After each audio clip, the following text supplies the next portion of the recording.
I know in the first couple weeks there were some, bits and pieces where I, was there, recognized that my sister and brother had come in and, we're in the hospital. I had gotten visits from some of the other people in my unit were there to provide support.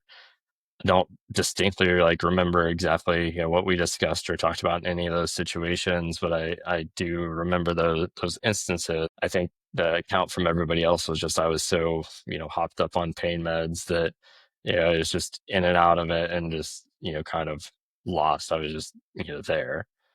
I mean, that checks with, everything that I remember about the situation because I remember I was, some amount of pain and there was hardly anything that I could do to kind of quiet that or address it to a point where I, was able to have any kind of serious or meaningful conversation. I think one of the more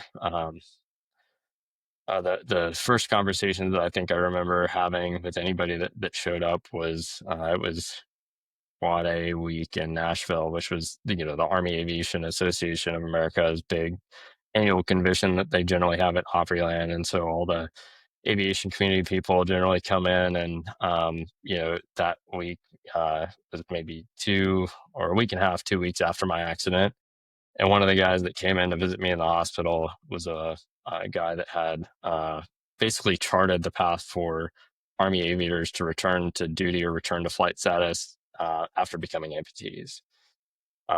He was a 160th Little Bird pilot at the time. He was a CW5, I think, stationed out in the PACOM AOR and was serving as a CW5 standardization pilot for any of the units in the Army out there.